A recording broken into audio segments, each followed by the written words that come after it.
Okay, napakainit po ng panahon ngayon, no? At ang sabi, sa Mayo daw, which is bukas, May na pala bukas, ano po, mas titindi pa raw po yung nadaramang init natin, yung mga damang init. So, guys, ingat po tayo. So, sa gabi pong ito, yes, gabi na po 10:40 po na po pala ng gabi, at hindi pa po dalawin ng antok. Ako, pag hindi ako inaantok, hindi ko pinipilit. I will wait kung kailan ako dapuan yan. Okay, at sa gabi pong ito, sabi ko, pag-usapan po natin yung tungkol sa false prophet na ina-anticipate na talagang since tagapaghanda po ito ng daan ng Antichrist, ito raw po ay yung mauuna. It makes sense, okay? It makes sense.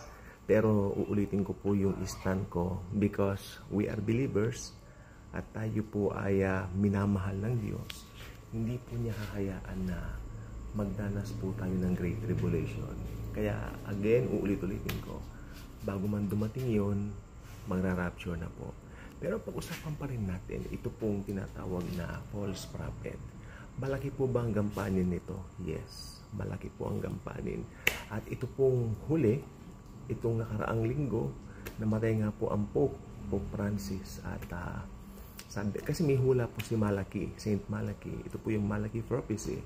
Sabi po doon na yung susunod daw po sa kanya na hahalili, tatawaging Peter the Roman. At according doon sa maraming mga theologians, biblical theologians and Catholic theologians na rin, sinasabi nila, ang pamumuno ni Peter the Roman ay talagang masasabi nating disaster. Talagang disaster yung aabutin ng mga panahon na kanyang pamumuno. So, marami po ang nagsasabi, maaring si Peter the Roman na raw yung hinihintay na false prophet. Yun, ang sabi po nila. At yung isa naman po, meron po kasing rabbi ngayon sa Jerusalem. Hindi ko po nakuha ang pangalan niya, pero I think popular po ngayon siya. Hindi po si Yanuka, dahil si Yanuka po some 3 years ago. May bago po ngayon na parang inanoint na raw po, something like that. Sa dalawa pong yan, para po sa akin, since biblical po ako, mas totoo, mas possible po yung false prophet na manggagaling sa Jerusalem o sa Israel. Mas tiwala po ako dito. Kasi kung titignan mo yung flow ng mga pangyayari, history, ang mga Hudyo sa panahon po talaga ngayon, hanggang ngayon nire-reject nila ang Panginoong Hesukristo. They don't believe in Him as their Messiah. That's why talagang naghihintay pa sila ng Messiah. Ngayon, in order for that Messiah, yung Messiah na hinihintay nila kasi ibang klase, full of might, makapangyarihan, at makapagbibigay ng mga kahilingan nila, ng mga, kumbaga, parang mga malalaking mga bagay na hinihiling nila, no? So, ito po ay talagang inaabangan nila. So, pag lumabas na po itong false prophet na Hudyo, paniniwalaan nila ito. Paniniwalaan nila ito na may makapagbibigay sila sa kanila ng magandang solusyon. At ang mangyari po niyan, ituturo niya sila sa Antikristo. Dahil kababayan nila yung false prophet at isa po itong Hudyo, maniniwala po sila sa kanya. Yun po yung tinatawag na pwede natin sabihin na talagang may katuwiran po kumpara po doon sa yung Peter the Roman. Kasi unang-una Catholic siya, yung Peter the Roman, it's a Catholic, anong tawag dito? It's a Catholic theology. Ay, lumalamig na po ng konti. Lord Jesus, please, parang bigay mo naman. Maganda naman po yung malamig ang panahon kaysa mainit. So, Lord. Okay, so, ayun po. Kaysa dun sa Peter the Roman, kasi popular nga po yung Peter the Roman because of what happened to Pope Francis, but it doesn't follow dahil it doesn't follow na yun ng truth, dahil talagang pag Kristiyano ka talagang nandoon yung katotohanan na gusto mo lang talaga yung sa Bible ang paniwalaan mo. Okay? So, tayo po sa Biblia lang po tayo. So, ang possibility po talaga na maging false prophet, yung nandito ngayon sa Israel. Kung sino man po yung the anointed it. Alam niyo po ako talagang wala akong ka-interest mag-memory ng mga mahihirap na pangalan. Pag nakita ko, okay, fine. Pero pag i-vlog ko, pag-aaralan ko, pero yung hello, yung on a daily basis, yung mga pangalan. Pag binabasa ko yung Old Testament, mga mahirap na pangalan, hindi ko naman po, ito lang po, nilalagtawan ko po. Sa New Testament lang ako talaga naglalagay lagi. Kasi gusto ko yung mga pangalan nasa English na, wag na sa hindi na nakalagay doon sa Hebrew. Nahihirapan ako talaga doon. Okay, so, ayun. Pero nag-aral ako sa Bible School. Nasa Bible School ako. Pag Leviticus ang topic niya, tutulog ako eh. Kami kasi nung kasama ko. Yun talaga. Real no. Hello. So, ayun. So, i-search yung pangalan niya. Sino ba itong in-anoint na ito? Na in-anoint ba or something? Parang believe sila sa kanya. Ayoko sabihin na in-anoint. Baka mamaya hindi naman eh. Baka fake news pa, no?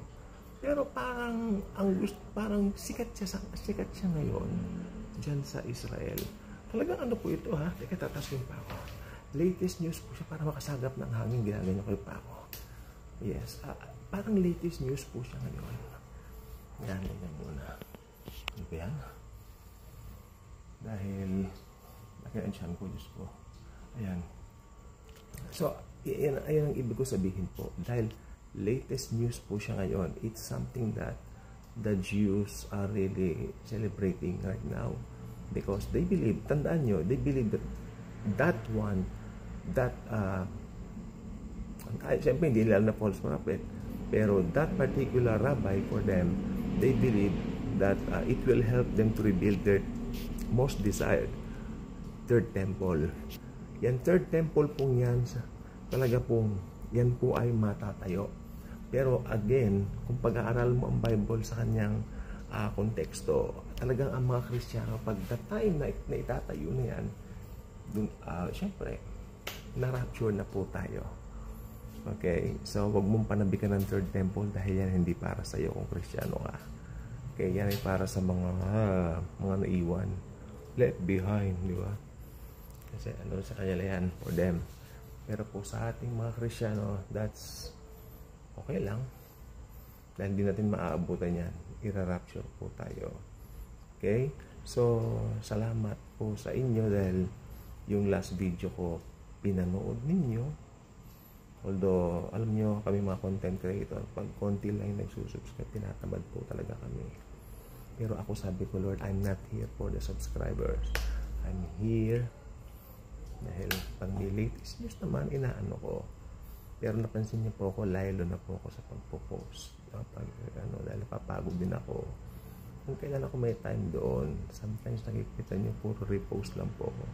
Dito, naantok na po kasi ako, kaya ako magsalita. Puro repost lang po, pasensya na po kayo. Pero, ngayon pipilitin ko magsingit ng time to, especially right now. Nung namatay si Pope, talagang yan, parang bumalik yung gana kong kasi mga end time prophecy, Malaki prophecy, Malaki prophecy, matagal na namin alam. Buhay pa ang parents ko, sinasabi niya na yan eh. Oo, maliit pa kaming bata. Sabi niya gano'n, hanggang 112 lang ang Pope kanila eh. So, wow. Tagal na rin yun ha.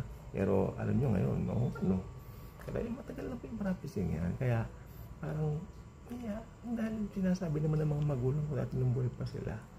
Kaya, binablog ko naman po sa inyo. Di ba? So, yan. Abangan niya, sino ba yung false prophet daw yan? Possible po siya yung ayaw ko sabihin pero popular siya ngayon. It's not, hindi po si Yanuka. Wala na akong, anong babalita yung kay Yanuka? Wala na akong balita eh. So ito, hindi siya ang false prophet. Okay, so ano mga nangyayari ngayon? Ewan ko, matutulog na ako, naantok na ako. So ayun lang po, marami pong salamat sa panonood po ninyo. May nanonood pa rin. Please naman po, please lang, share nyo at mapanood. Mag-subscribe naman po kayo kasi parang ganahan naman akong gumawa ng video sa mga susunod. Ano po? Hindi naman po sa practical lang po tayo. Hindi naman yung kumita ang kailangan ko eh. Gusto ko lang po dito. Siyempre pag the more maraming subscriber, the more na maraming nanonood. Bakit siyalo ka naman gumawa ng mga ganitong bagay, ng mga videos. Yun lang naman po ang pakiusap lang naman po yan. Okay? So ito, dito sa video nito, natural lang po tayo. Ay, nantok na talaga ako. God bless, God bless.